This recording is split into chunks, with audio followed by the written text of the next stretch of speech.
자, 우리 지난 시간 영상 맨 마지막에 우주 배경 복사 이야기를 하고 초우주 거대 구조 이야기를 했잖아요. 그 우주 배경 복사선에 이 우주 배경 복사선의 온도 차이는 곧 무슨 차이다? 밀도의 차이를 이야기하고 이처럼 우주에서 상대적으로 밀도가 높은 영역을 우리는 성간물질이라고 합니다.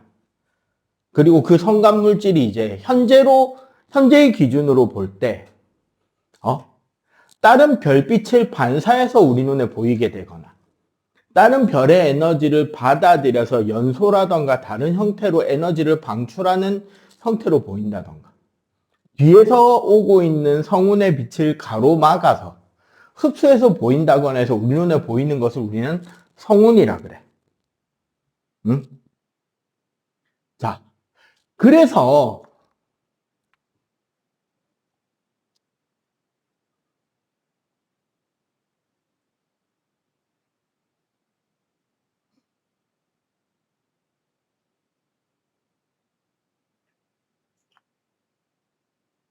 그렇게 상대적으로 다른 우주들보다 밀도가 높은 성간물질 내부에서 자, 여기서 우리가 지난 시간까지 한 설명에 살짝 모순적인 말이 나옵니다.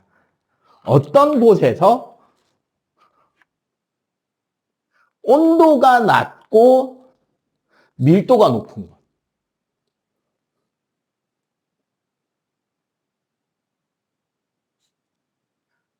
지금까지 이야기는 우리가 그 이야기 했잖아. 밀도랑 온도랑 관계가 있는 것처럼 이야기를 해왔잖아요. 왜냐하면 각각의 물질들은 에너지를 가지고 그 에너지 진동이 곧 온도란 말이에요. 그런데 이제 성운이라고 하는 이런 커다란 덩어리가 되고 나면 그 안에서 일시적으로 나타나는 구간들이 있을 수 있어요. 영역들이. 주위보다 상대적으로 온도는 낮은 편인데 밀도가 좀 더 높은 곳. 약간은 모순적이긴 하지만 일시적으로 생길 수는 있잖아. 왜냐하면 온도가 낮으면 입자 운동이 어때요? 상대적으로 둔하겠죠. 밀도가 높으면 만유인력이 커져요. 응? 온도가 높고 밀도가 높은 이런 공간에서 뭐가 일어난다? 성운의 중력 수축이 일어납니다. 요게 별의 탄생의 시작인 거예요. 응? 자, 그럼 여기서부터 별이 만들어지는 기본적인 과정은 그림을 베이스로 해서 이해를 하면 외우는 게 편해집니다. 글자로 외우는 것보다 이미지로 외우는 게 편해요. 나만 그런지 대부분이 그렇게 되는지 모르겠는데 아이들이 그게 이해가 편한 것 같아. 응? 그러니까 주요 장면들에 대한 이미지를 잡아놓고 그 이미지를 설명하는 형태로 기억을 붙여놓는 거야. 안 그러면 나 이거 다 못 외워. 생각해봐. 나 중1, 2, 3 중1, 2, 3 통과 1, 2 물업, 물투를 머릿속에 넣고 사는데 그 내가 천재도 아니겠어. 봐봐. 성간물질이 만유인력을 통해서 압축되기 시작해요.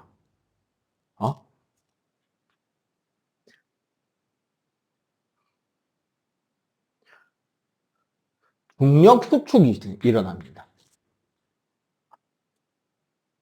자, 이 가스 자체의 중력으로 이제 얘네들이 뭉치면서 회전하면서 어느 정도 약간 구형의 형태를 이루면서 압축돼 가기 시작해요. 그리고 이게 압축이 되잖아. 역학적 개념으로 따지면 위치 에너지가 감소하는 거예요. 중력과 중력에 의해서 점점 거리가 가까워지는 것 자체가. 그 과정에서 위치 에너지가 열 에너지로 바뀌면서 열과 빛을 내기 시작합니다. 이 단계를 우리는 뭐라 부르느냐? 원시별, 원시태양 단계라고 해요. 원시별 단계에서 이제 아주 중요한 온도 한 가지가 필요해요. 중심 핵이 온도가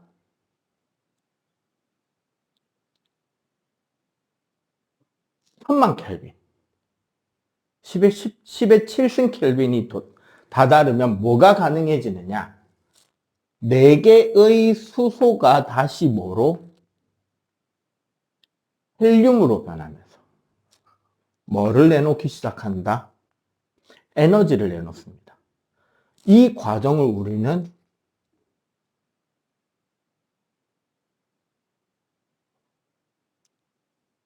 수소핵융합이라 그래요. 응?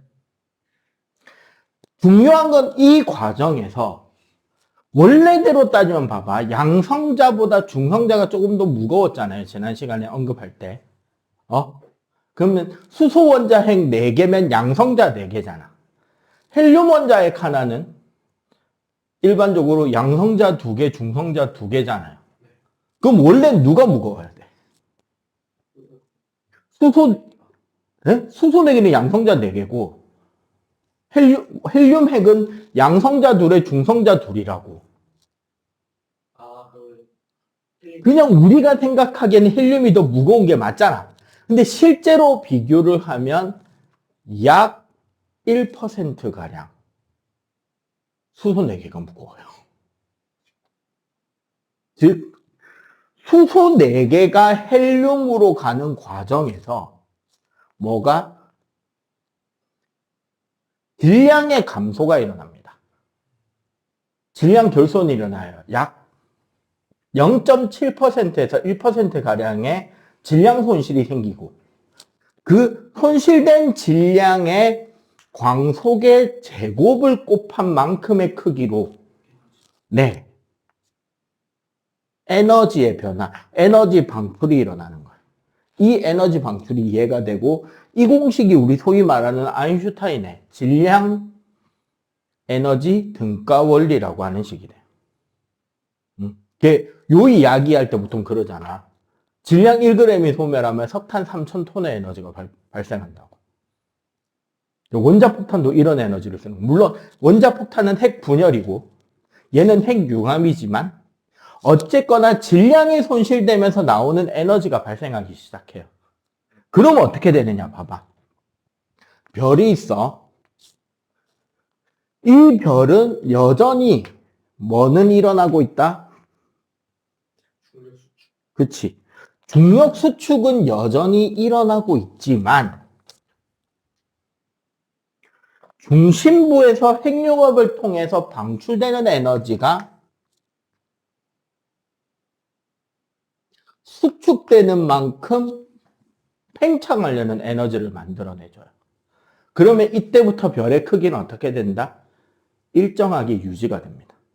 이 가운데서 수소가 헬륨으로 바뀌는 핵이 만들어지는 거지. 이거를 우리가 일반적으로 별이라고 부르는 단계가 되는 거예요. 정확하게는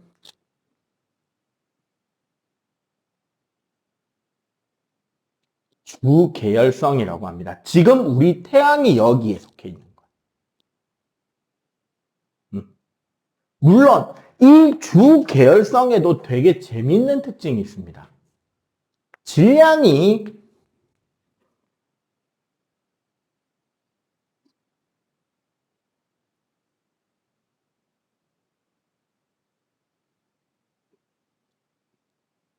작은 별이 오래 살아요. 질량이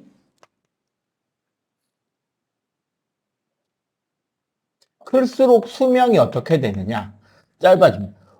선생님, 수소가 헬륨으로 바뀌는 건데 별의 질량이 크다는 말은 더 많은 수소가 뭉쳐져서 별이 된 거라서 더 오래 살아야 되는 거 아니에요? 라는 생각이 들잖아. 그지? 근데 여러분들 잘 생각해봐. 이제 곧 새해고, 새해가 지나고 한두 달 지나면 설날이죠.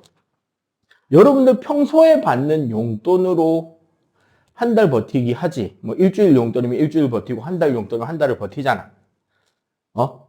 근데 명절, 특히 설날이 돼서 세뱃돈을 받으면 한 달 용돈보다 훨씬 더 많은 돈을 받을 수 있죠. 좀 부지런히 인사 다니고 돌아다니면, 그지? 할머니 앞에서 재롱도 좀 떨어주고.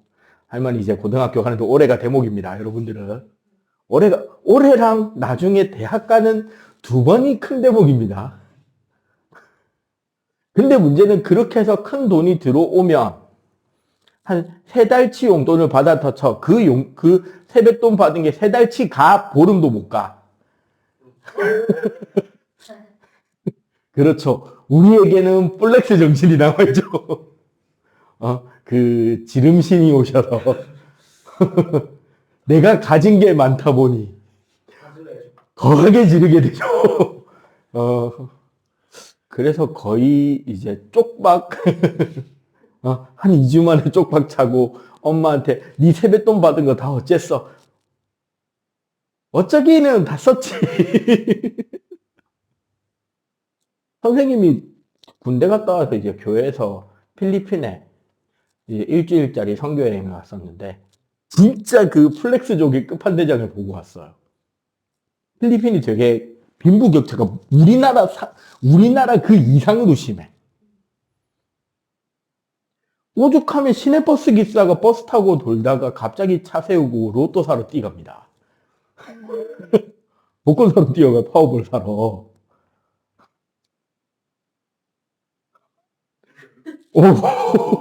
나 보고 놀랬다니까. 그러고 우리 선교센터가 되게 부자 그 동네 안에 있었단 말이야. 선교사, 왜냐면 한국에서 붙여주는 돈들이 작지는 않잖아요. 그러니까 선교사님들이 나름 이제 사시는 집 자체는 되게 좋은 왜냐하면 타 지역에서 이렇게 우리처럼 오는 사람들 숙박 잘 공간 정도는 있어야 한 3층짜리 주택 지어놓고 마당도 있고 막 저기 안쪽에 진짜 그 동네 안쪽에서도 부잣집에서 헬기 타고 출근하고 막 그러고 있다고. 근데 문제는 뭐냐, 동네가 성벽으로 둘러싸여 있고 동네 출입구에 가드는 기관장쪽 들고 서 있어요. 그 성벽 바로 밑에는 빈민가야. 카지노가 거기 있는 거야. 그 카지노 영화 나온 그 장면들 생각하면 되는 거야. 근데 갑자기 옆집이 막 시끌벅적해. 우리 그 가 있는 기간 중에 무슨 일인가 물어봤더니 로또 걸려가지고 이사 들어왔다. 우리가 거기 일주일 있었거든. 3일째 이사 나가더라. 왜요? 로또가 걸렸어. 돈을 받아서 집 사고 막 흥청망청 쓰기 시작한 거야. 그러다가 사기 쳐맞고 이제 다시 나가는 거야. 우와. 네. 없는 살림에 갑자기 큰 돈이 생기면 어떤 땅방은 다시 빈민가로 돌아갔다 그래서 이게 똑같아요. 봐봐. 성간물질이 더 큰 성간물질, 더 큰 성운이 뭉쳐져서 원시별이 되잖아. 봐봐. 아까 이야기했죠. 1000만 켈빈이 되면 수소 핵융합이 시작이 돼. 이게 중력 수축으로 뭉쳐지다 보면 내부의 압력과 온도가 증가해서 거기 핵융합이 된단 말이야. 더 큰 걸 뭉치면 핵융합이 일어나는 양이 훨씬 더 큰 핵에서 동시에 더 많은 수소가 핵융합을 시작하겠지. 그러니까 더 많이 뭉쳐놨더라도 쓰는 양이 훨씬 더 커져 버리기 때문에 굵고 짧게 가는 거야.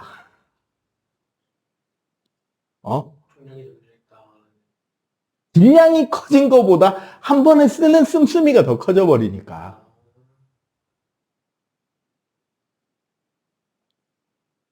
온도가 높고 더 많은 양의 핵융합을 하면서 더 짧은 시간에 더 많은 양의 에너지를 퍼붓고 그 카카오톡에도 그 짤 있잖아. 하얗게 불태웠다. 그 원래 일본 그 복싱 만화에 나오는 그 유명한 짤인데 막판에 나 그거 볼 때 나 울었다니까. 애니메이션. 진짜요? 그 허리케인 조라고 해가지고 형이 복싱하다가 그 경기 중에 이제 불의의 사고로 죽어요. 그래서 그 동생이 형의 복수를 다짐하면서 막 이제 졸라 연습해가지고 이제 세계 챔피언 타이틀 결정전에 자기 혁을 중인 그놈과 맞짱을 떠. 초인 같은 그 속에 숨겨진 힘까지 다 꺼내서 경기를 하고 이기고 그 상대방 쓰러져서 카운트 세는 동안 중립 코너가 딱이 대기하잖아. 그대로 모든 에너지가 다 탈진돼서 그대로 죽은 장면이야, 그게. 그게 하얗게 불태웠어가 죽은 장면인 거야. 그러니까 갑자기 머리가 하얗게 된 채로 그렇게 앉은 채로 죽어요. 챔피언이 됐는데. 그 장면이야. 근데 그게 라이언이 하고 있으니까 개그짤이 되는 거야.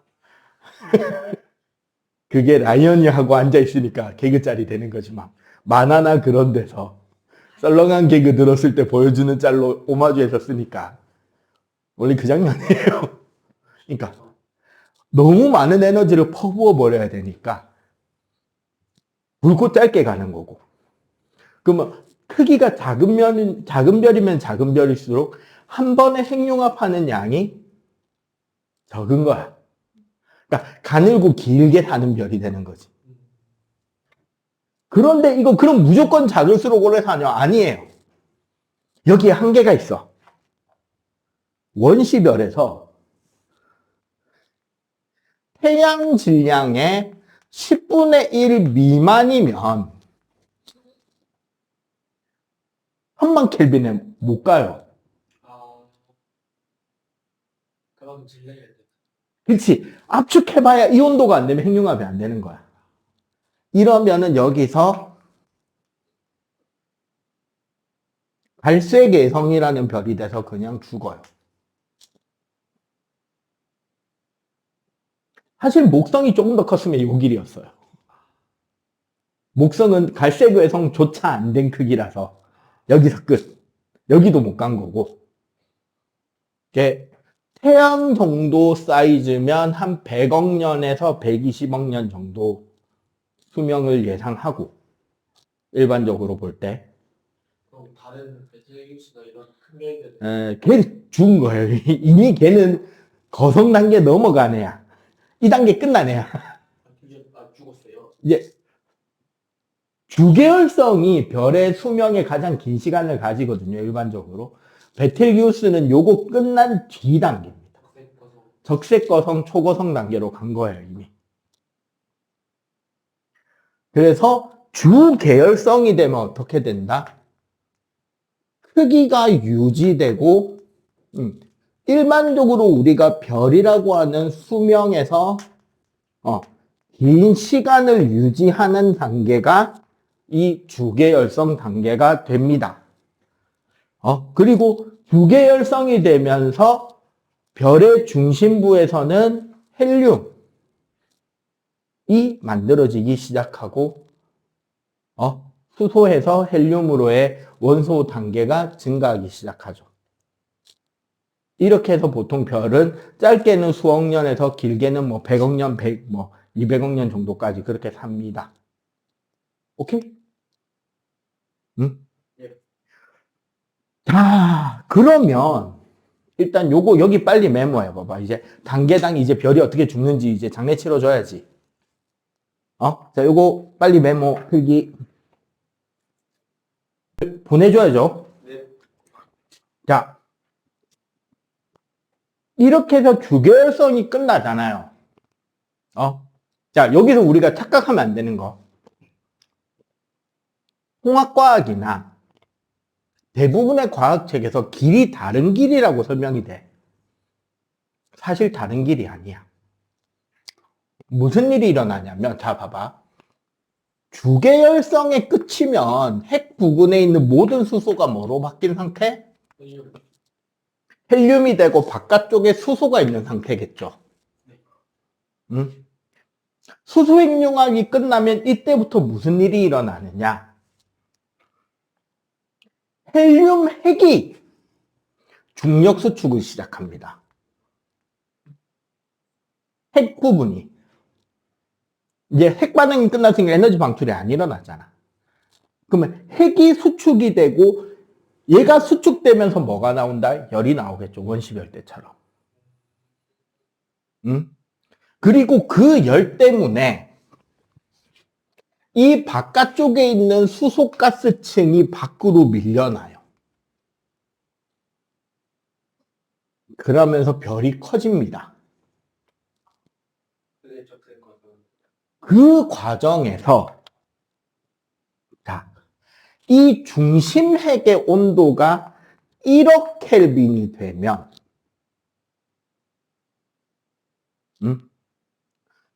세 개의 헬륨 핵이 탄소로 바뀌는 헬륨 핵융합이 시작이 돼요.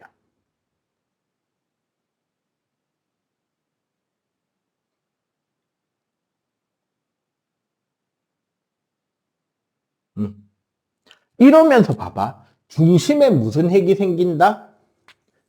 탄소 핵이 생기고 그 바깥쪽에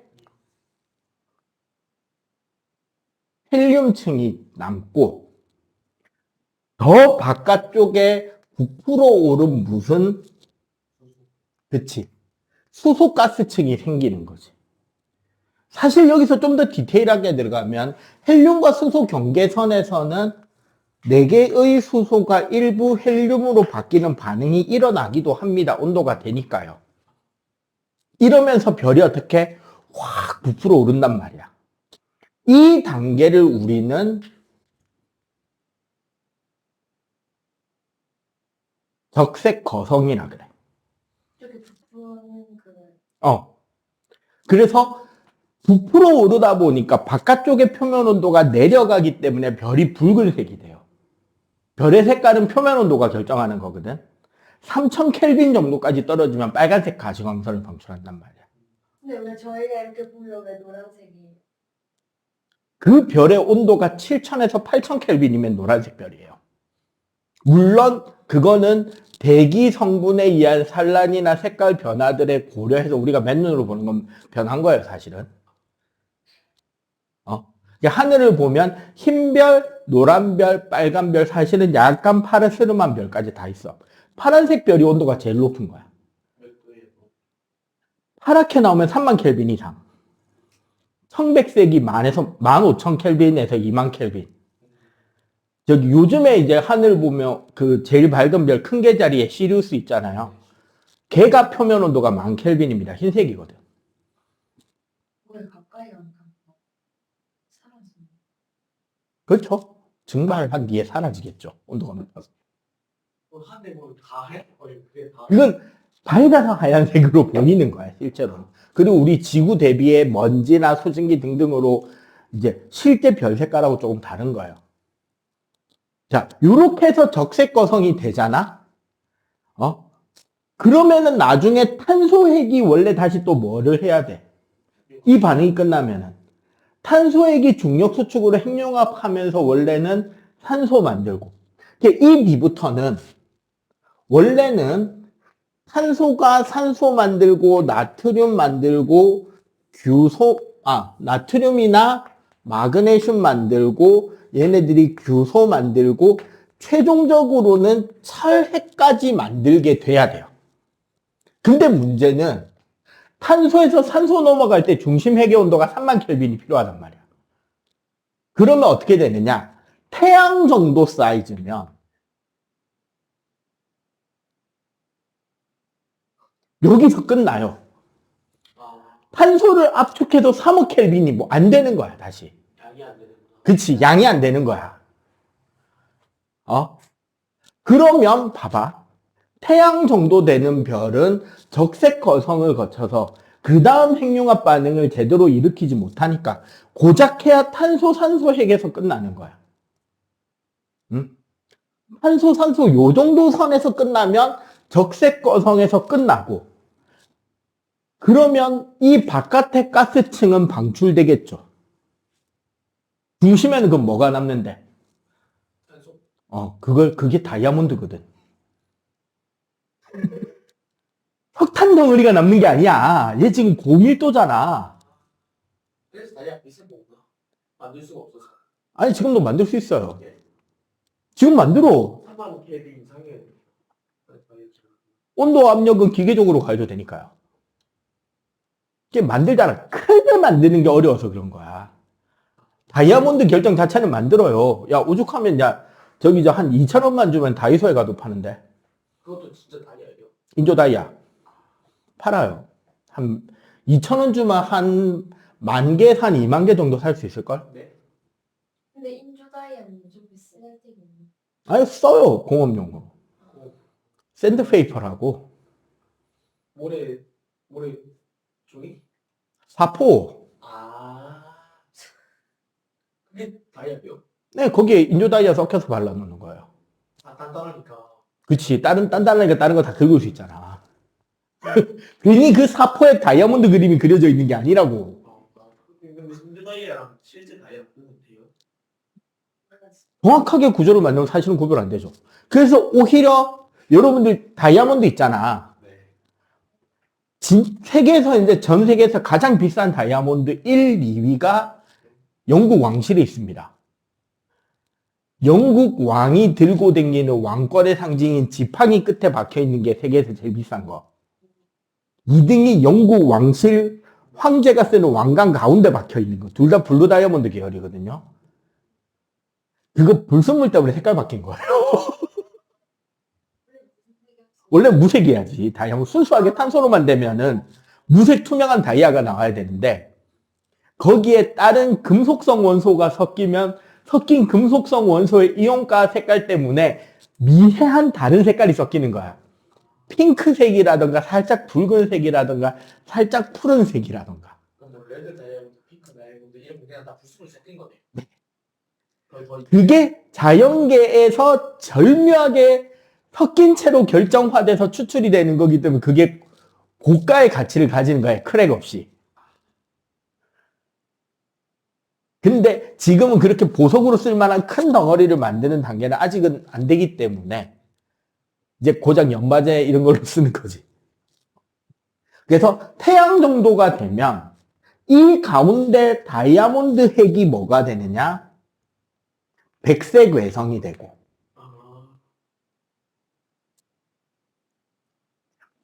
여기 가해 쪽에 있던 가스들이 수소헬륨 가스들이 어떻게? 방출돼서 날아가겠죠. 걔네들이 백색 외성의 주변을 이렇게 돌면서 그 백색 외성 주변에 뿌연 성운을 만든단 말이야. 이 성운을 행성상 성운이라고 하는 겁니다. 이 가운데 있는 이 별을 백색 외성이라고 하고요. 태양은 이 경로에서 이렇게 와서 죽을 거야. 탄소만까지만 다 만들어주고. 그치. 탄소나 산소 정도까지 만들어지는 질량밖에 안 되니까 태양 사이즈는 여기서 꺾여서 죽는 거야.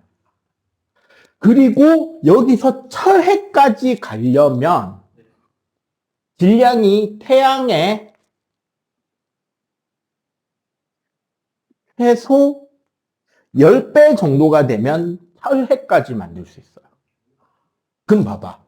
철핵 바깥에 규소층, 밖에 나트륨, 마그네슘층, 그 밖에 산소, 탄소층, 그 밖에 헬륨층, 그 밖에 수소층이 생길 거 아니야. 개 커지겠네. 네, 개 커지죠. 그럼 뭐라고 부르면 좋을까? 존내 큰 별. 뭐가? 네, 그래서 초거성인 거야.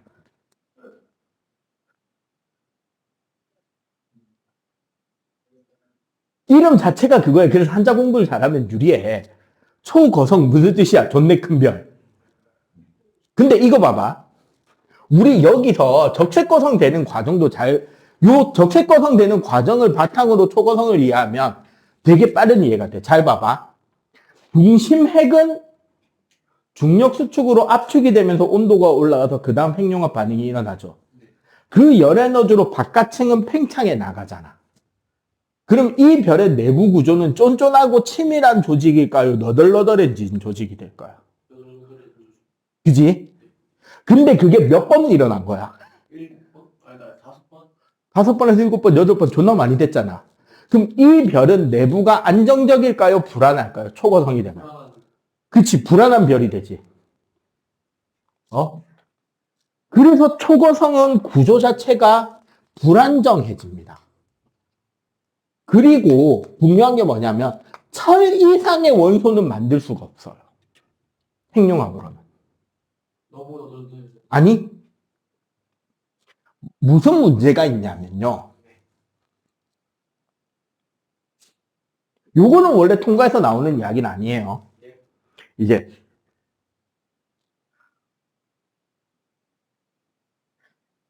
원자 번호 26번인 철이 핵으로서 가지는 에너지가 제일 작아요.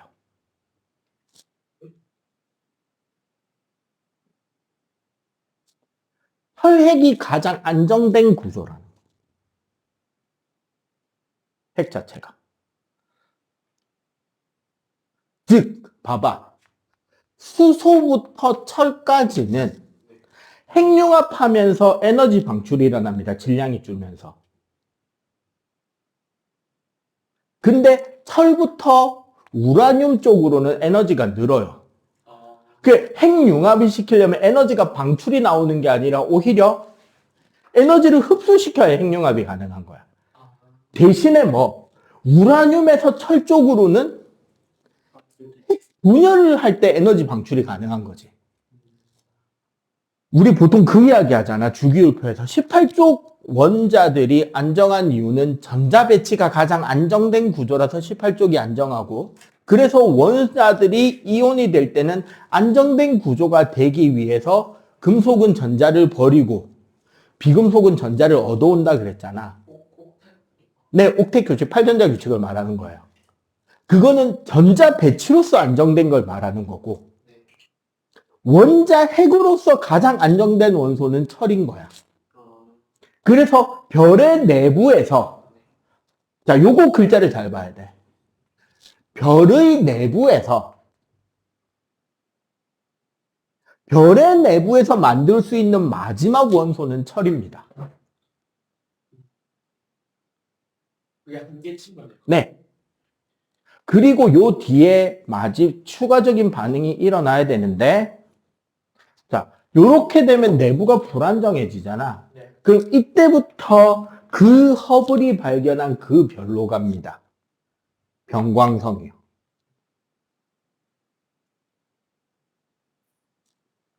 어떻게 되냐면, 부풀어 오는 별이 수축하기 시작하면 온도가 올라가고, 그래서 밝기가 증가해요. 그러면 결국 압력도 증가하잖아. 압력이 너무 커지면 다시 작은 별이 팽창을 시작해.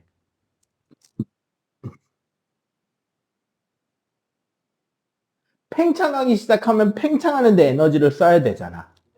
그러면 오히려 온도가 내려가고 밝기가 줄어요. 그래서 다시 돌아가면 다시 압축되고 팽창하고 압축되고 팽창하고로 반복해.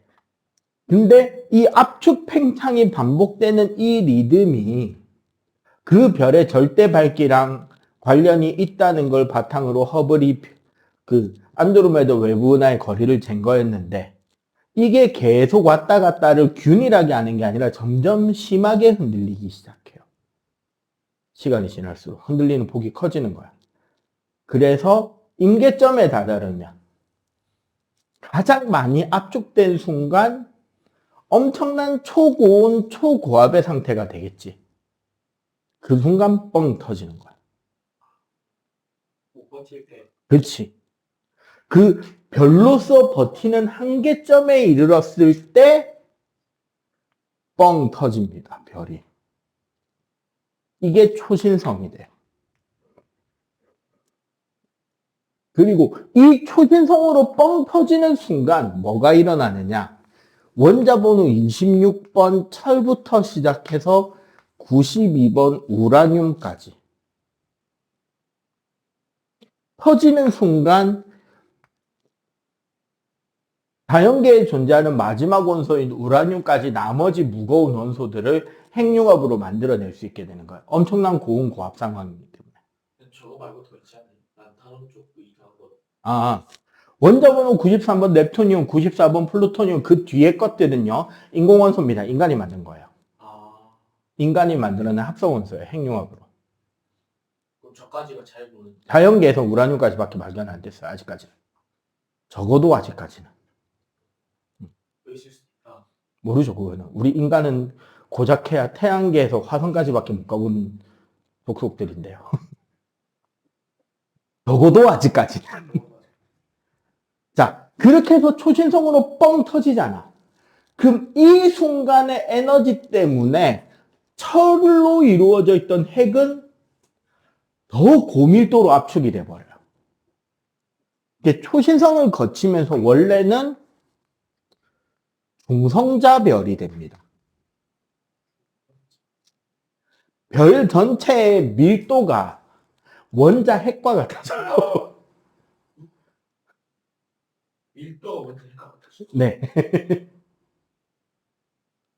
밀도가 원자니까 같았어. 개 작아진 거야. 개 커지는 거야. 개 커지는 거지. 이만한 원자의 모든 질량이 여기에 모여 있잖아. 근데 나머지 없고 얘만 남는다고, 별에. 어떻게 해줘? 그 중에서 너무 존내 커져서 사건의 지평선이 별 바깥쪽에 형성이 되면 블랙홀이 돼요.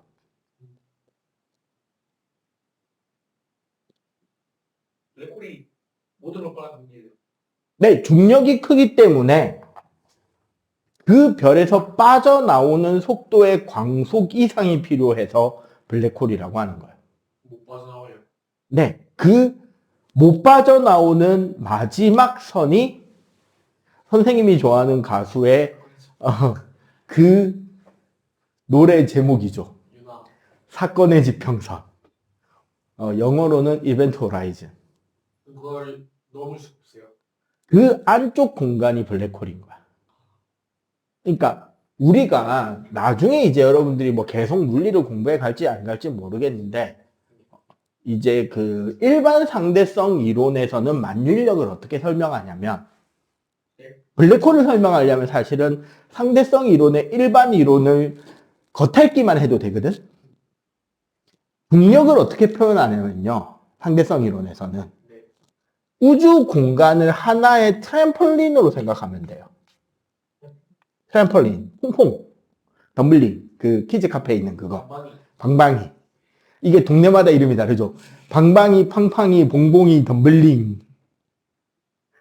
여기에 엄청나게 무거운 질량을 가진 물체 하나를 그 트램폴린 가운데다가 놓으면 어떻게 되죠, 방방이가? 이게 가운데로 훅 꺼지지, 이렇게.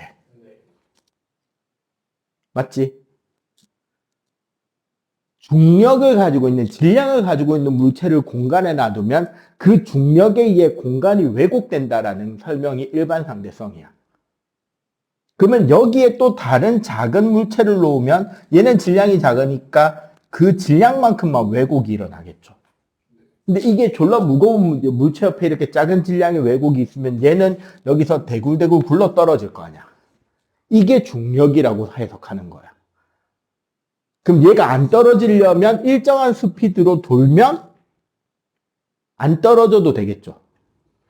그래서 저 블랙홀, 저걸 블랙홀이라 생각하면 저게 방송이어야 된다. 아니, 블랙홀이 되면 이게 이래 된다고. 그래서 블랙홀이라고 하는 거예요.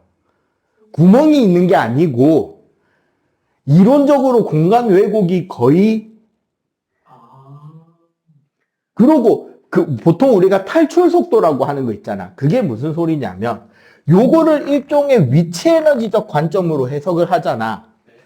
여기서 어떤 물체의 운동 에너지를 가지고 쏘아 올렸을 때 얘가 이 중력권 밖에까지 빠져나올 수 있는 최소한의 속도가 탈출 속도거든. 사건의 지평선.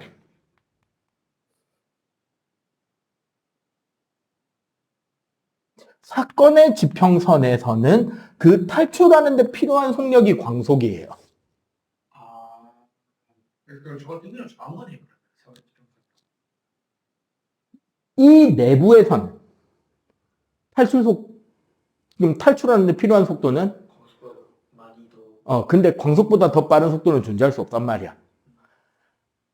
저희 밑으로 떨어지면 빠져나갈 수 없다.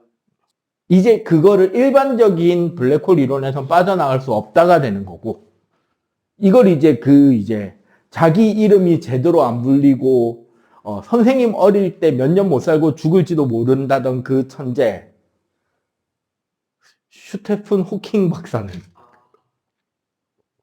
슈테픈이죠, 정확하게는 이제 정확한 발음은. 스티븐 호킹이라 했는데, 원래는 슈테판에 가까워요, 발음이. 그 호킹 박사에 따르면, 여기가 블랙홀이면 반대쪽에는 화이트홀로 뿜어져 나오는 게 있어서 이 차원과 이 차원을 연결하는 웜홀이다. 그래서 이게 유니버스가 아니고 멀티버스다. 그럼 저 분야 있는 것 같아요. 그게 요새 마블에서 밀어붙이는 멀티버스 세계관 그 개념에서 차원을 연결해주는 웜홀 개념이 이제 이거인 거야. 닥터 스트레인지. 이제 어쨌거나 그건 이제 만화적 상상인 거고 증명된 건 아니니까. 이걸 왜 사건의 지평 혹은 시간의 지평이라 그러냐면 일반 상대성 이론으로 해석하잖아. 여기에서 시간이 멈춥니다. 밖에서 볼 때는. 왜 멈춰요? 그 중력 차이 때문에. 이 내부 공간은 우리가 알 수 없고 그 물체를 떨어뜨리면 여기에 마치 거미줄에 걸려서 멈춘 것처럼 보이게 돼요. 이 내부는 우리가 알 수 없고 여기를 블랙홀이라 그러는데 그러면 결국 중력이 엄청나게 세지면 블랙홀이 되는 거야. 별이. 근데 아까 말했죠. 중성자 별은 질량은 졸라 큰데 반지름이 졸라 작은 별이니까 만유 인력이 어떻게 될까? 졸라 크겠죠. 그래서 탈출 속도가 광속이 되는 지점이 별 밖에가 되면 블랙홀. 그것까지가 아니면 보통 중성자 별이라고 이야기를 합니다. 무슨 차이요? 그러니까 요 사건의 지평선의 위치가 중성자 별 밖에 있냐 중성자 별 내부의 위치점이 되느냐의 차이. 안에 있으면 블랙홀. 아니 안에 있으면 그냥 중성자 별. 그건 뭐야? 아니, 밖에 있으면 저 그림이라고. 실제 중성자 별이 있는데 요 안에는 우리가 알 수 없고 네. 그 사건의 지평선이 되는 탈출 속도가 광속이 되는 영역이 별 밖에 이만큼 공간인 거야. 그럼 블랙홀이라고. 예, 그때도 말했지만 윤하가 마지막으로 부른 그 노래가 사건의 지평선 너머로 안녕은 그동안 즐거웠고 다시는 보지 말자인 거야. 널 거기에다가 처박아 버리겠어. 진짜 그거다. 맞잖아. 노래 가사 잘 생각해 봐봐. 연인과 헤어지는 노래예요. 그 애달픈 마음을 시적으로 되게 꾹꾹 눌러 담아서 참아가면서 노래를 부르다가 맨 마지막 소절. 너머로. 사건의 지평선 너머로. 안녕. 마지막 가사 그거네요. 그동안 즐겁고 다시는 보지 말자. 신기하다. 과학적. 그렇게 되는 겁니다. 그 천문학자로 결혼했잖아. 진짜로? 네. 그 달이 낮은 게 궤도라고 그러죠 아마. 유튜버 궤도. 찐.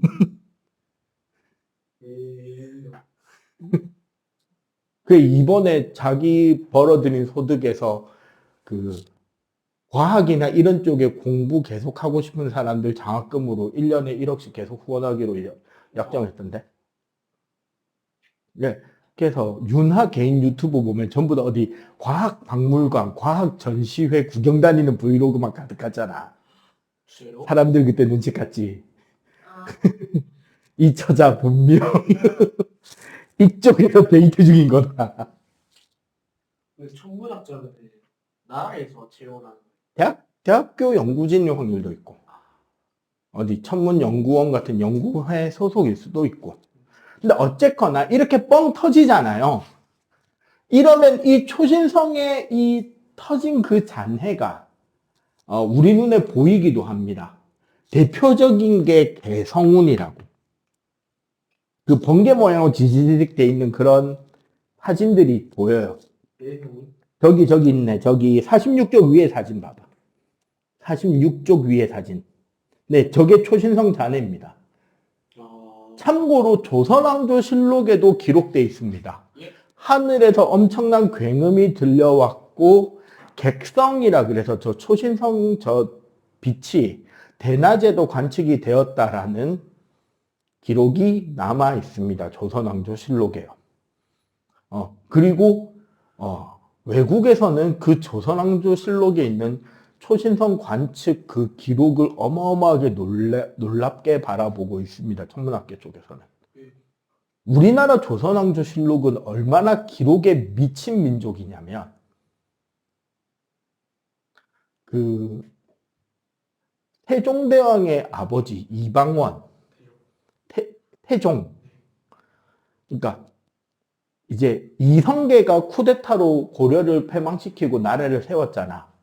그리고 그때 이제 갓 신진사대부라는 이제 유교 경전을 공부하던 사람, 이제 새로운 세력들이 권문세가가 아닌 이제 나라의 중추로 올라서는 단계잖아. 얘네들이 전통이고 뭐고 아냐? 아무것도 모르지. 그러면서 당연히 우리 이제 기록을 남겨야 되니까 왕이 언제 어떤 일을 했. 근데 이거에 대해서 기록을 남기는데 어디까지 남겨야 되고 어디는 남기면 안 되는지를 안다 모른다? 모르니까 그냥 다 남기기로 한 거야. 그러면서 태종 이방원이 왕일 때 야, 너희들 기록 뭐 하는 건데 그거 보자 그런데 못 보게 막아.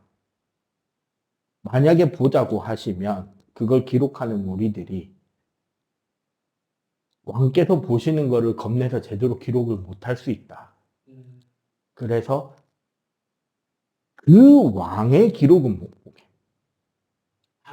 그 선대 거를 볼 수는 있게 해주는데 현재 기록 중인 거는 못 보게 그렇게 전통을 세운단 말이야. 그래서 어느 정도 기록이 있냐면 이방원이 사냥을 좋아해서 사냥을 나가다가 말 타고 가다가 말을 잘못 몰아가지고 떨어지거든요, 말에.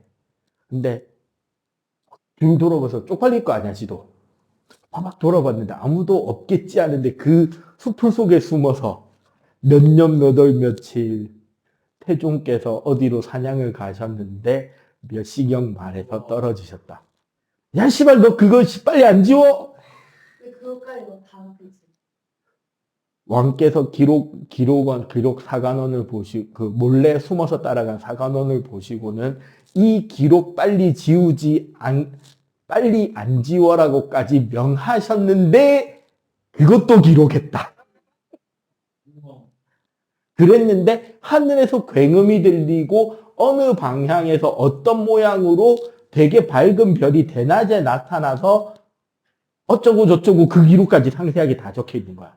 근데 그거 쓰려면 그거 붓으로 이렇게 들고 다니면서 쓰는 거예요? 그럼 뭐만 해? 그러니까 정확하게는 먹물통을 들고 다녔겠지.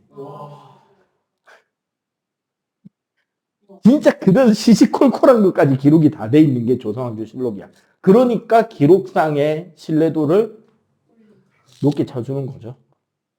어쨌거나 요렇게 해서 별이 죽고 그러면 봐봐. 초신성으로 터지면 그 핵은 중성자별이나 블랙홀이 되고 나머지 터져 나온 잔해들 그 원소들은 온 우주로 흩어지겠지. 백색 외성이 남고 나머지 가스층은 온 우주로 흩어지죠. 얘네들은 성운, 즉 성간물질이 되고 걔네들이 다시금 또 뭐를 이룬다?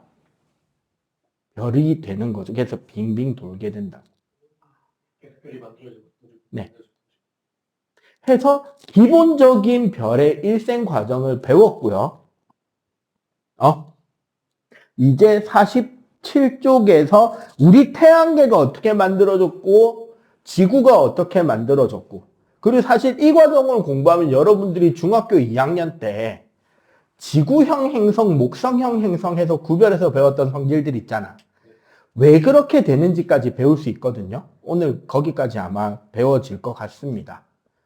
그리고 왜 태양계 행성들의 공전 방향이 다 똑같은지 그런 것도 이야기를 할 수 있을 것 같아요.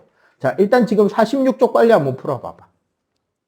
자, 원소와 원자가 굳이 두 개를 분리해서 생각할 필요가 없는 게 원소는 종류를 말할 때 쓰는 단어고 원자는 낱개 개수를 세알릴 때 쓰는 단어예요. 그러니까 원소들이 생기는 거지. 종류로 생기는 거잖아. 몇 개 생겼는지 따지고 있는 건 아니잖아요. 그러면 원자라고 부르기보다는 원소라고 부르는 게 맞는 거예요. 응? 한 개, 두 개, 세 개 세알려야 될 땐 원자. 그냥 그 종류가 생겼다라고 이야기를 하고 싶을 때는 원소라고 표현합니다. 그러니까 봐봐. 우리 물 분자에는 원소가 몇 개 들어있죠? 두 가지가 들어있는 거지. 정확히 두 개라기보다는 두 가지가 맞는 거고, 원자는 몇 개인데? 세 개인 거지. 수소 원자가 두 개니까. 무슨 소리인지 알겠죠? 원소와 원자를 구별하는 말. 그치. 종류와 개수의 차이. 그게 가장 정확하게 둘을 구별할 수 있는 단어가 됩니다. 자, 그리고 이제 봐봐. 태양계가 어떻게 만들어졌느냐? 그리고 지구는 어떻게 만들어졌느냐? 그 이야기를 할 거예요. 약 지금으로부터 한 60에서 80, 한 50에서 60억 년쯤 전에 지금 우리 태양계가 있는 은하계 오리온팔에 초신성 폭발이 있었을 것으로 추정하고요. 확인은 안 해봤잖아. 그 초신성 폭발로 만들어진 가스 덩어리, 별이 터지고 난 파편들이 모여진 가스 덩어리를 태양계 성운이라고 합니다.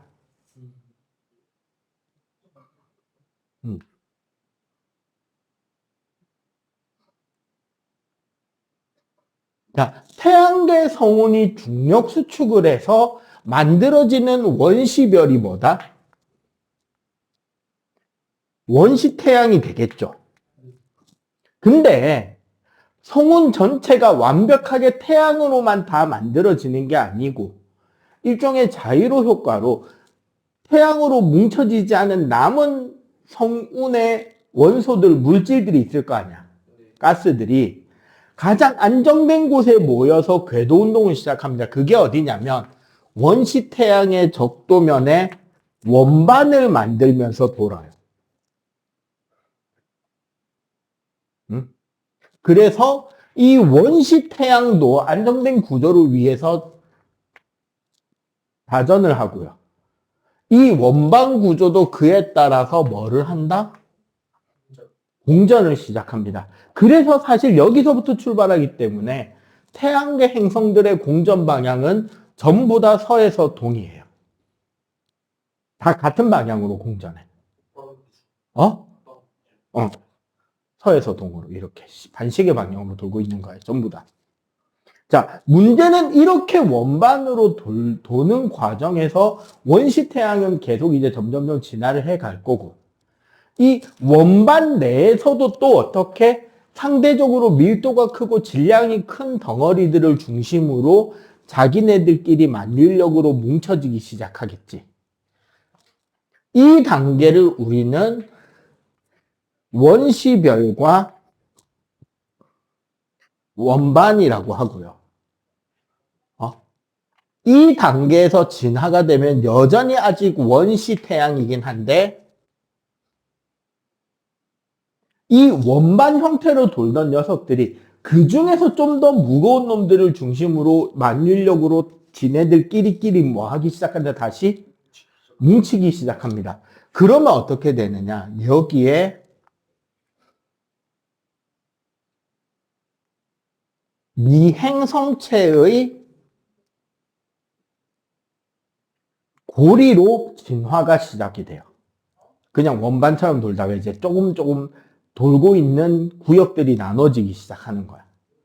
자, 이런 미행성체 고리가 만들어지던 단계에서 뭐가 일어난다? 원시 태양이 뭐로 진화해버린다? 태양, 즉 주계열성이 시작이 돼. 그치, 수소액융합이 시작이 되는 거지. 그러면서 본격적으로 태양은 에너지를 방출하기 시작할 거 아니야. 그럼 봐봐. 이 태양에서 멀어질수록 온도는? 그치. 바깥쪽으로 갈수록 온도가 낮아지겠죠. 그럼 안쪽이 온도가 높잖아. 이 온도 차이 때문에 일정 영역을 기준으로 안쪽과 바깥쪽은 물질들이 바뀌기 시작해요. 안쪽에는 녹는 점이 높은 물질, 원소들이 버티는 거야. 주로 철, 규소, 니켈 같은 물질들이. 그럼 바깥쪽으로는 끓는 점조차 낮은 애들이 날아가요. 뭐가 날아간다? 수소, 헬륨, 메테인 이런 애들. 암모니아 이런 애들. 근데 얘네들의 밀도를 비교하면 얘네들이 큰데요. 질량을 비교하면 누가 클까요? 전체 질량. 그 물질의 전체 질량. 그렇지. 왜? 수소에 헬륨이 존재해. 그치. 이렇게 돌면서 이 미행성체들이 지네들끼리 뭉쳐져서 각 궤도별로 덩어리가 만들어지면서 원시 태양계의 현재의 구조가 만들어지기 시작한단 말이야. 그러면서 얘네들이 봐봐. 질량이 크잖아? 질량이 크면 어떻게 되냐면 중력이 커져요. 맞지? 중력이 커지면 세 가지를 얻어낼 수 있어요. 일단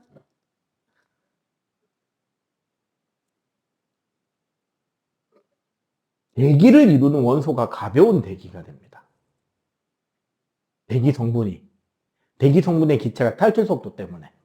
그리고 온도도 낮고. 그리고 위성수가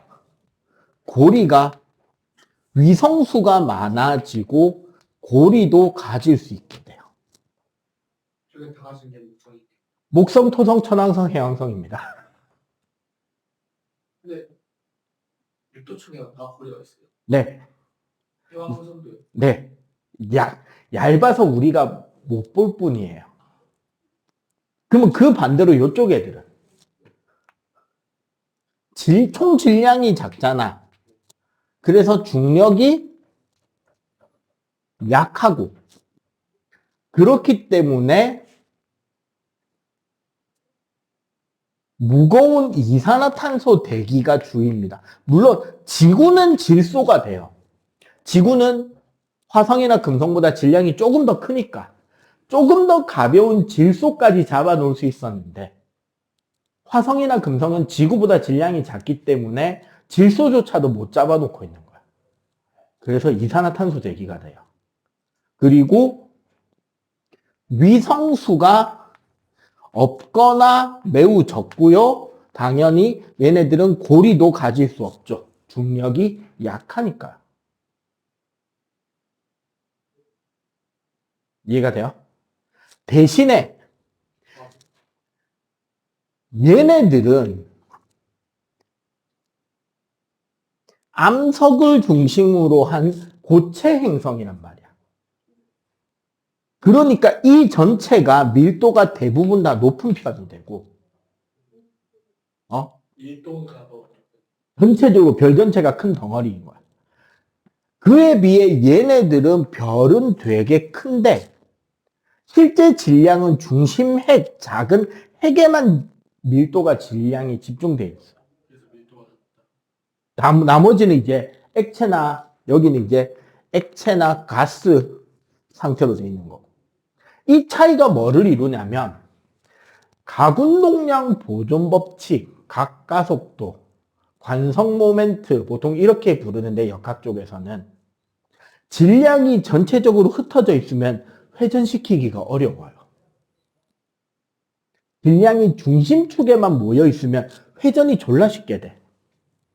우리 토크 나중에 물리학에 가면 토크 배우는데 그것 때문에 되는 건데, 이거 여러분들 집에서 실험해 볼 수도 있고요.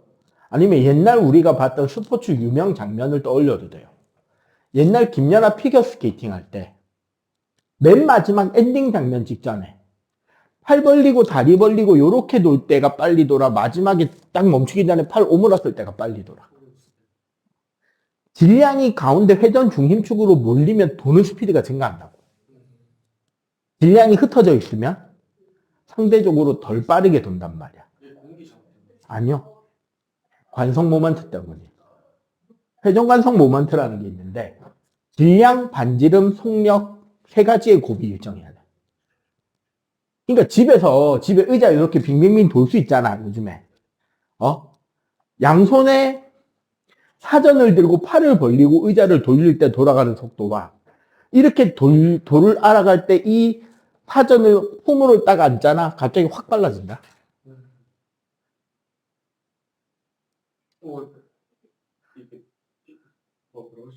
근데 뭔 느낌이 알 것 같아. 중간에 모이면 그치? 팽이 팽이 같은 것도 중심축만 무겁고 겉에가 가벼워 확 빨리 돈단 말이야. 그 차이 때문에 어떻게 되느냐? 얘는 자전이 느려요. 그래서 하루가 길어요. 자전 주기가 긴 거야. 얘는 자전 속도가 개빠릅니다. 거기에 얘네들이 유체잖아. 위도별로 속도가 달라요. 그치? 그래서 얘네들은 별에 뭐가 생기느냐? 가로줄무늬가 생겨요. 위도별로 돌아가는 스피드가 달라서 줄무늬가 생긴다고. 근데 왜 목토어만 생기고 천은 있어요. 있어요. 사진 보면 있어요. 우리가 제대로 못 봤을 뿐이에요. 있어요. 해왕성은 진짜 다 파트. 있어요. 야, 해왕성에 심지어 대흑점도 있다. 목성처럼. 목성에 대적점 있잖아요. 네. 이거 소용돌이거든? 네. 이거 짝퉁으로 해왕성에는 대흑점이라고 까만 점도 있어요. 근데 그것도 소용돌이에요. 응? 이러다 보니까 자전 속도가 빠르죠. 주기가 짧아요. 얘는 그래서 심지어 밀도도 작아요. 얘는 암석이니까 밀도가 커요. 얘는 대신에 반지름이 졸라 큰 거야. 질량도 큰데 반지름이 졸라 커서 밀도가 작은 거고. 얘는 질량이 작지만 반지름이 졸라 작아서 밀도가 커지는 거지. 질량의 만큼 그치? 갭 얘네들이 지구형 행성이죠. 얘네들이 목성형 행성이 가지던 특징들이 돼. 그 정도 치면 정석이랑 목성이랑 완전 우리가 뭐라 해야 되는 거야? 네, 꽤 멉니다. 그 티티우스 보호대 법칙이라 그래가지고 그 난수 수열 가지고 그 공정 거리 잡는 게 있거든요. 원래 화성과 목성 사이에 별이 하나 있어야 돼. 그 수열 법칙이 맞다면. 거기가 소행성대가 돌고 있죠. 그 바위 파편대. 금성이랑 화성 사이에 아니, 화성과 목성 사이에 있죠. 소행성대. 야, 금성과 화성 사이에는 지구가 있죠, 이 사람아.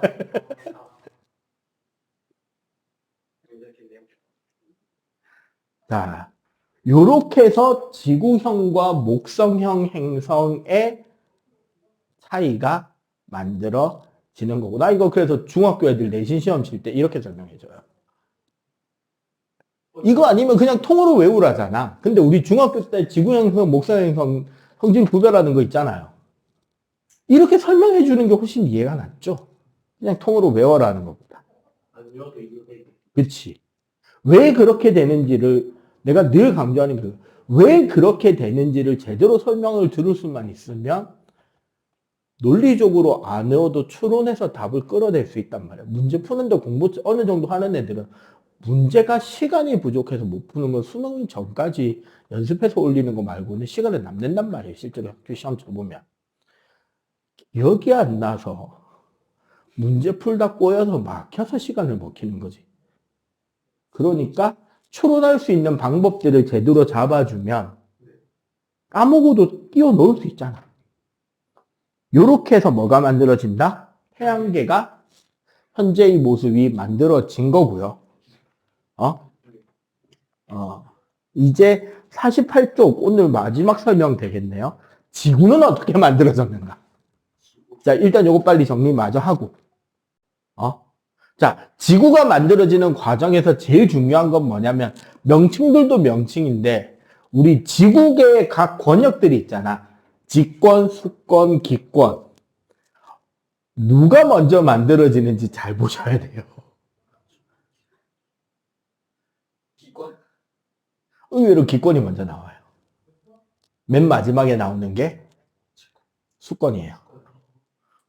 자, 그 이야기를 할게요. 자, 아까 우리 이제 지구의 형성은 미행성체 고리부터 생각하면 되지. 자, 최초의 시작이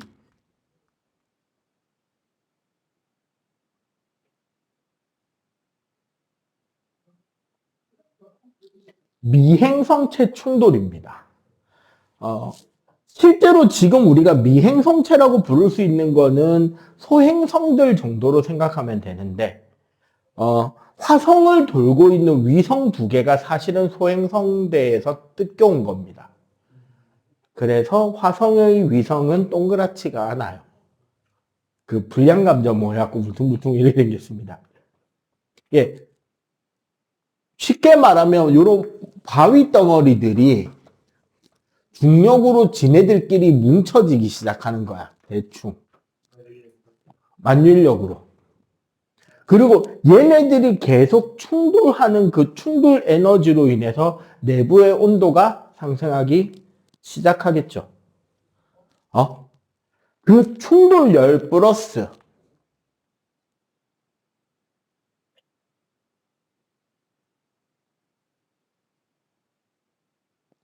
마그마의 바다. 충돌열 플러스 방사성 원소 붕괴열로 마그마가 돼버립니다. 전체가. 이게 무슨 소리냐면 여러분들 원자폭탄 터트리는 원리가 정말 쉬운 거 알아요? 핵분열을 하는데 그게 반응을 일으키는 방법이 졸라 간단합니다. 임계질량 이상의 핵분열 반응이 가능한 우라늄 235를 일정 공간 안에 모아놓으면 저절로 터져요. 그러니까 현재 우리 자연계에 존재하는 우라늄은 질량수 235짜리랑 238짜리가 있단 말이야. 중성자 개수 차이가 있는데 아이러니하게 235짜리가 더 불안해요. 238 우라늄이 안정된 우라늄이에요. 그래서 235 우라늄이 일정 공간 안에 우라늄 기준으로 90kg인가 120kg인가가 모이면 저절로 핵분열 반응이 시작돼. 근데 이 235 우라늄이 현재 자연계에 존재하는 우라늄의 0.2% 정도밖에 안 되거든요.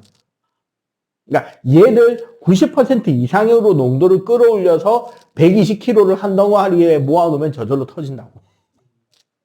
그러면 어떻게 하면 되느냐? 임계질량의 55에서 60%짜리 덩어리 2개를 분리해 놓고 있으면 안 터질 거 아니야. 반응을 일으켜야 될 적절한 시점에 이 2개를 붙여버리면 터지는 거예요. 반응이 시작이 돼서 우리 연쇄 반응이라 그래서 거듭 제곱으로 반응이 커지거든요. 그러니까 우라늄의 중성자가 불안한 원자에서 방출된 중성자가 옆에 우라늄 원자핵을 때리면 여기서 우라늄 원자가 2개로 터지면서 중성자가 2-3개가 튕겨나가. 그치. 그게 바바바바박 해서 바바방 다 터지면 원자폭탄인 거고, 이게 바바방 터지지 않게 더 많이 생기는 중성자를 쏙쏙쏙 흡수해버려서 우리가 컨트롤할 수 있는 범위에서만 팡팡팡팡팡팡팡팡팡 터지게 만들면 발전소가 되는 거야. 바바바바방 해가지고 터지면 원자폭탄인 거고. 지금까지 일단 나오려는 플루토늄도 있죠. 햇맨이 플루토늄 폭탄일까? 리틀보이가 우라늄 폭탄이고. 네, 두 개가 좀 달랐어요. 자, 어쨌거나 이 마그마가 만들어지는 과정에서 미행 성체 안에 있던 우라늄 같은 방사성 원소들이 충돌해서 녹아서 밀도가 크니까 가라앉아서 뭉쳐지다 보니까 얘네들이 열을 내서 이 미행 성체 바위 덩어리들이 녹아요. 우주 공간에서 만율력으로 뭉쳐지다 보니까 표면 장력 등등등을 바탕으로 동그랗게 만들어집니다. 이게 마그마의 바다예요. 그러니까 쉽게 말하면 마그마는 돌이 녹은 용융액이잖아. 이러다 보니까 우리 제주도 현무암이 어떻게 만들어지는 건지 알죠? 화산활동으로 용암이 분출됐는데 용암이 너무 급하게 식어서 가스가 빠져나간 빈자리가 채워지지 않은 채 굳어서 구멍이 뚫리는 거란 말이야. 그럼 얘네들은 별 전체가 마그마가 되니까 이 미행 성체에 있던 물이라던가 드라이 아이스 같은 것들이 녹으면서 기체를 방출시켜 주겠지. 그래서 마그마의 바다가 만들어지는 단계에서 뭐가 만들어진다? 원시대기. 즉 기권이 형성이 돼요. 마그마 바다 단계에서. 그리고 물론 이 마그마 바다 단계에서도 끊임없이 미행 형체 충돌은 일어나고 있어요. 계속 운성은 떨어지고 있다. 그리고 이 원시대기에는 물과 드라이아이스가 많이 들어있었잖아요. 그래서 마그마의 단계부터 뭐가 만들어진다? 구름이 생기고 비가 오기 시작하는데 물론 너무 뜨거워서 비가 바닥에 닿기 전에 증발이 되겠죠. 근데 어쨌거나 비는 끊임없이 뿌리기 시작하겠지. 그러면 이 마그마가 결국 어떻게 된다? 식겠죠. 결국엔 조금씩 식겠지. 식는 과정에서 안쪽에 뭐가 먼저 가라앉는다? 밀도가 크고 녹는 점이 높았던 핵이 만들어집니다. 그래서 우리 지구에서는 이 핵의 주성분이 철, 니켈 중심으로 만들어진 거예요. 즉 핵이 만들어지면 핵 나머지 바깥의 물질을 우리가 뭐라고 부른다? 멘틀이라고 하는 구조. 즉 핵과 멘틀의 분리가 일어나고, 물론 이때도 아직까지 바깥에는 뭐가 대기권 그대로 남아있겠지. 그리고 멘틀 위에 뭐가 떠오른다? 밀도가 작고 녹는 점이 이거 녹는 점도 낮은 소위 지각 성분들, 얘네들이 식어서 껍데기를 이루기 시작한다고.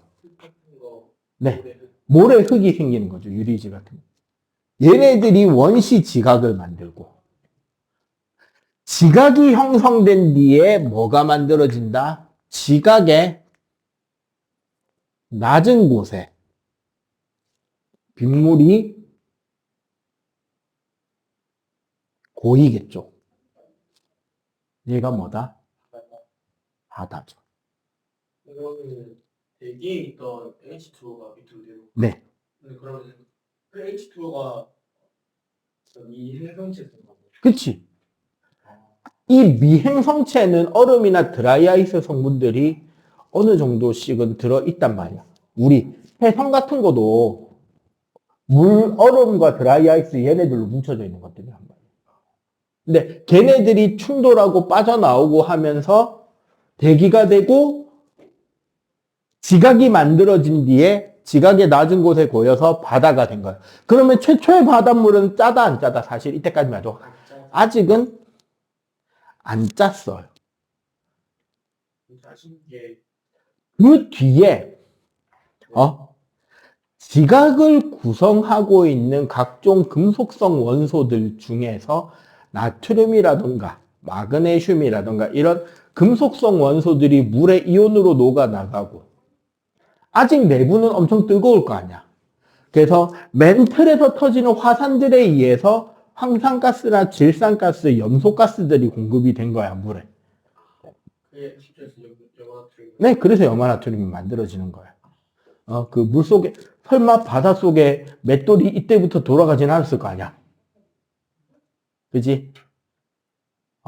그 얘기 어릴 때 그 전래동화죠. 그 혹은 나오는 멘트 자, 그러고 이때만 해도 대기가 우리가 소위 말하는 환원성 대기예요. 이산화탄소 많고요. 아직 질소도 좀 있는데 암모니아도 있고 뭐 수소나 수증기도 있는 이런 기체. 이런 기체에 뭐가 친다? 번개가 치죠. 이런 번개가 떨어지면서 이 대기를 이루고 있던 성분들이 우연에 겹쳐져서 아미노산들이 생기기 시작합니다. 단백질 그리고 그 아미노산이 바다에 모이기 시작하는 거죠. 원시 바다에. 그게 플랑크톤 그리고 그 아미노산들이 해저 화산에서 나오는 황산기체 등등으로 인한 탈수 축합 반응으로 펩타이드 결합 연결이 돼서 우연하게 단백질이 되고 우연하게 핵산이 되고 그게 우연히 왜냐하면 거기를 우리는 과학적으로 이런 말을 합니다. 미싱 링크. 아직 몰라요. 그러니까 우연이라는 말밖에 못 쓰는 거예요. 우리 단계에서는. 파스텔의 연구소에 실험이 있어요. 지금은 없는데 옛날 융합과학 시절에는 그 실험도 배웠단 말이야. 원시 대기 성분을 만들어 놓고 6만 볼트 이상의 고전압 방전을 시켜버리고 났더니 물에 아미노산이 만들어지는 게 확인이 됐어요. 원시 대기 모델에서. 원시 대기 성분, 그러니까 원시 대기로 추정되는 기체 성분들, 수증기, 이산화탄소, 메테인, 질소 이런 것들로 대기를 만들어 놓고 거기에 전기 방전을 때렸더니 밑에 깔려 있는 원시 바다 모델인 물에서 아미노산이 발견이 됐어. 드디어 유기물이 합성이 됐죠. 그리고 그 아미노산이 어떻게 핵산이라든가 단백질을 만들었는지는 아직 밝혀진 거예요. 완전히 밝혀진 건 아니고 각 학자들마다 되게 다양한 의견들이 있는 거예요. 그리고 그렇게 만들어진 단백질들이 이제는 없어졌긴 이제는 통합과학에서 안 가르칩니다.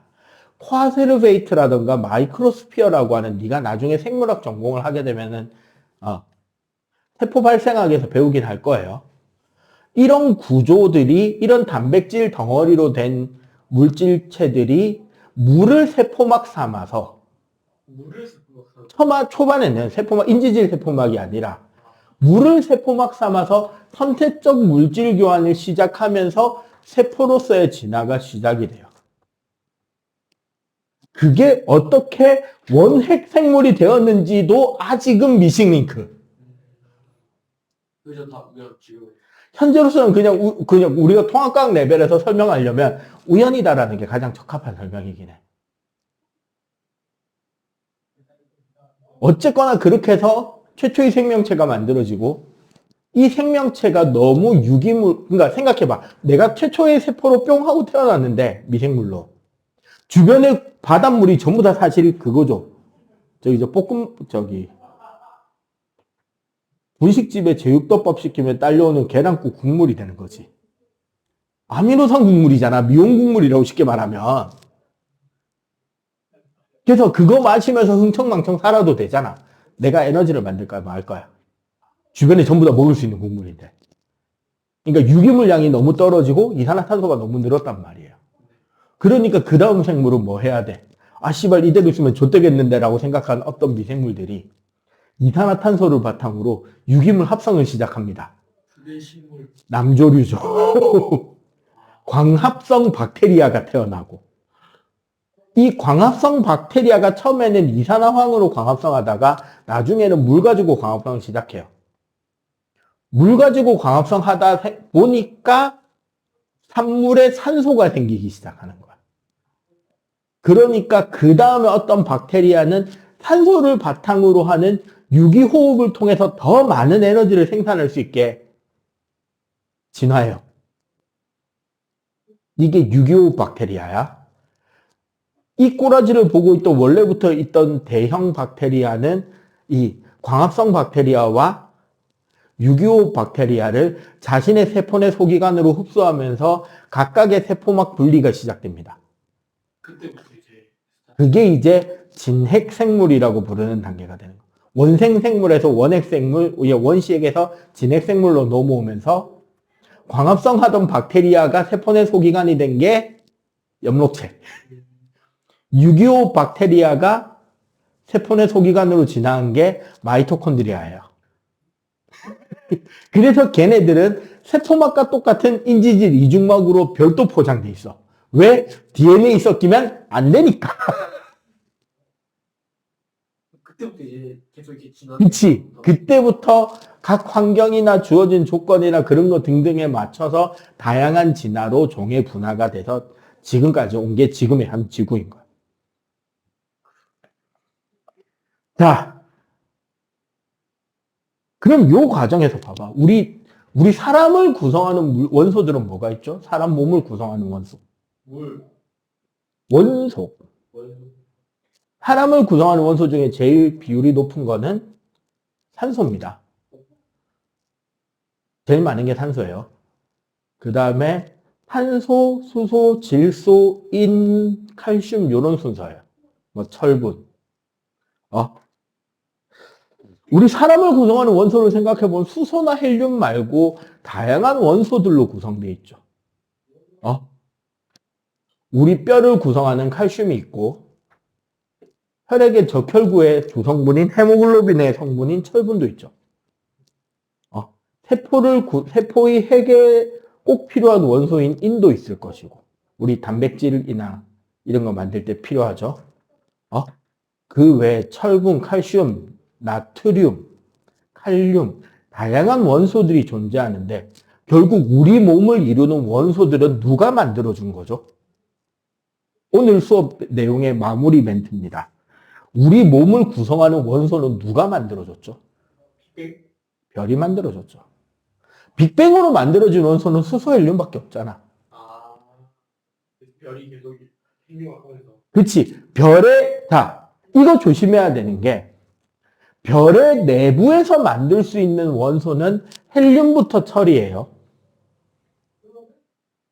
맞지?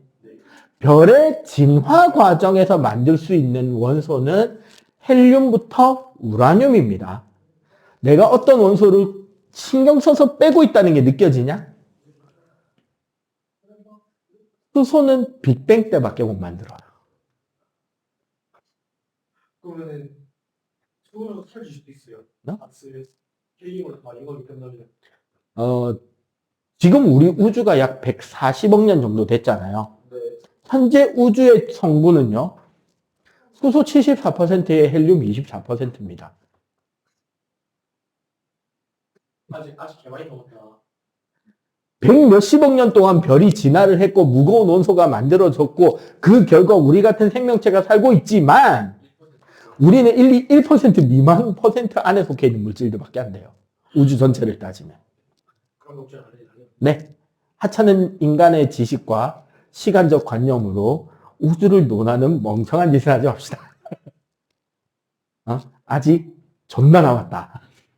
차라리 그 전에 모든 에너지가 평형 상태가 돼서 에너지 이동을 못 시켜서 문명이 멸망하는 게 빠를 거야.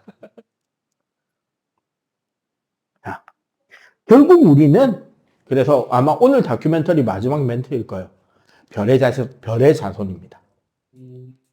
별이 있었기에 헬륨이나 헬륨보다 무거운 원소를 만들 수 있었고 그런 원소가 있었기에 지구 같은 별도 만들어지고 단백질이 만들어지고 생명체가 만들어져서 현재의 문명을 만들 수 있었다고 보셔야 돼요. 그러니까 우리 모두는 별의 자손이다. 뭐 이런 이야기로 아마 다큐멘터리 영상도 마무리가 될 거고 오늘 수업 영상도 이렇게 마무리를 하면 될 것 같아요. 자, 49쪽 빨리 한번 풀어보고. 오늘 그래서 과제는 저기 55쪽까지 풀어오시면 되겠습니다.